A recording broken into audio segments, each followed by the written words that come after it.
नमस्कार दोस्तों, मैं फिर आई हूँ एक नई कहानी लेकर जिसका शीर्षक है भानगढ़ का खौफनाक कुआं। आइए सुनते हैं। एक एक करके गांव के सारे कुएं खाली होते जा रहे थे। जो कुएं पहले दिन तक लबालब पानी से भरे होते थे, कुछ ही दिन में सूख जाते थे, जैसे उनमें सालों से कभी पानी था ही नहीं।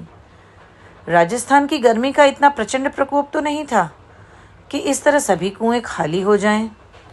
और फिर चलिए इतने को भी प्राकृतिक कारण मान लिया जाए, लेकिन उसे कैसे नज़रअंदाज करें जो हर रात हो रहा था। क्या हो रहा था इतने सालों से रात को?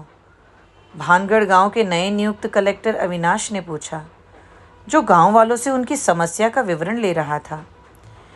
के बतावे साहब, इतने साला सा रात में कोई भी घर से बाहर न निकलो है, और रात में जो कोई भी जावे वह सवेरे। उस आदमी ने झिझकते हुए कहा, पूरी बात बताओ। साहब जी, रात को जो कोई भी इस सूखे कुएं के पास से निकलो है, उसे ये अपनी तरफ खींच लेवे है, और अगले दिन सवेरे उसकी लाश ही मिले है। क्या बकवास है ये? ये बकवास ना है साहब जी। हमारे पड़ोस का लड़का हरी, वह भी तो ऐसे ही मरो है। हमने अपनी आँखों से देखो है। एक दूसरे आदमी ने इस घटना का पुष्टिकरण किया। ये घटना आम तो नहीं है, मगर ज़रूरी तो नहीं कि कुएं का खाली होना और लोगों के मरने में कोई ताल्लुक हो। और अगर है तो इसके पीछे कारण हो सकता है। अविनाश ने कुछ सोचते हुए कहा, और के कारण हो सकता है? एक ही, गांव की चुड़ैल।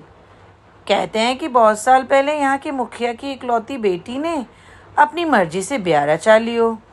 2 साल बाद उस मुखिया ने ढूंढ के उसके पति को मरवा दियो और अपनी बेटी को घर ले आयो।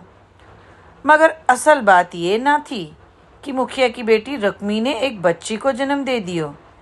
किसी को यह बात पता न लागे, इस कारण मुखिया ने रात में उस बच्ची को मारने की सोचियो। रात को वह जैसे ही बच्ची को चुपके से उठा के बाहर चालियो चौपाल के कुएं की तरफ, पीछे से उसकी बेटी भागते भागते उसके पीछे जान लगी। उसने बहुत आवाज़ लगाई, बाबू सा मारी बच्ची ने मत मारो, बाबू सा मारी बच्ची ने मत मारो, मारी बच्ची मने दे दियो। पर मुखिया ने एक न सुनी और वह बच्ची ले जाके कुएं में पटक दियो।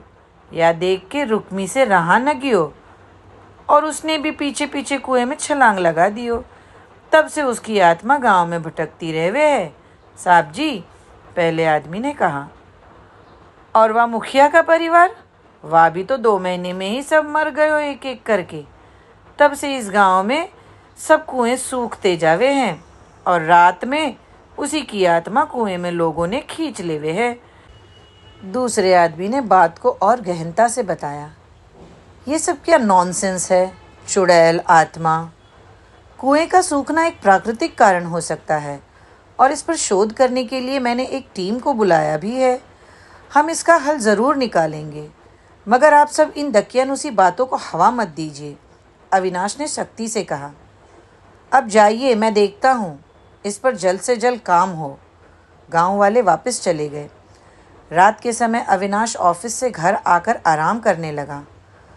उसे इन भूत प्रेत की बातों पर विश्वास तो नहीं था, लेकिन फिर भी वो सोच रहा था इस बारे में। सोचते सोचते ही उसकी आंख लग गई। रात के 12 बजे अचानक से ज़ोर ज़ोर से किसी की पायल की आवाज़ आई।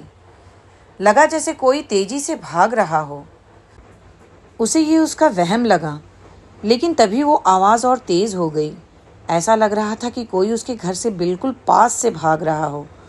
वो नींद से उठा ये देखने के लिए कि आखिर हो क्या रहा है। वो जैसे ही घर से बाहर आया, उसने देखा कि उससे कुछ ही दूरी पर एक अधेड़ आदमी हाथ में कुछ लिए जा रहा था और उसके पीछे एक औरत जो दिखने में 22-23 साल की होगी, बेतहाशा भाग रही है। वो औरत ज़ोर ज़ोर से रो रही थी और आवाज़ लगा रही थी, बाबू सा मारी बच्ची ने मत मारो, बाबू सा मारी बच्ची ने मत मारो, बाबू सा मारी बच्ची मने दे दियो। उसका रुदन और आवाज़ सुनकर अविनाश को लगा कि उसके कान फट जाएंगे, लेकिन एक औरत और उसकी बच्ची मुसीबत में थी तो वो इसे कैसे नज़रअंदाज कर सकता था। इसलिए वो भी उसके पीछे भागा, लेकिन ऐसा लग रहा था कि वो दोनों उसके हाथ से निकल जा रहे थे। भागते भागते वो चौपाल के पास वाले कुएं पर पहुंच गए। उसके देखते ही देखते उस आदमी ने बच्ची को कुएं में फेंक दिया। अविनाश ने आवाज़ लगाकर उसे रोकने की कोशिश की, लेकिन उसने सुना ही नहीं और अंधेरे में गायब हो गया। तभी वो औरत भी छलांग लगाने के लिए कुएं में कूदी, लेकिन अगले ही पल अचानक वो कुएं के बाहर निकलकर हवा में लहराने लगी और अविनाश ने जो देखा वो बहुत ही विभत्स और डरावना था। उस औरत का चेहरा बुरी तरह जगह जगह से फटा हुआ था, जैसे पानी में उसकी चमड़ी गल गई हो। उसके सारे शरीर से काई और कीड़े टपक रहे थे और उसकी आंखों में काला हिस्सा था ही नहीं। ये नज़ारा देखकर अविनाश के होश फाख्ता हो गए।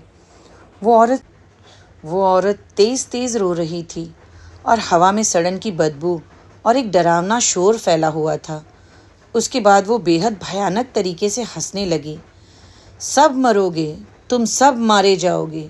मेरी बच्ची को मुझसे छीना है तुमने, तुम सब मारे जाओगे। उसका तीखा स्वर हवा में गूंज रहा था।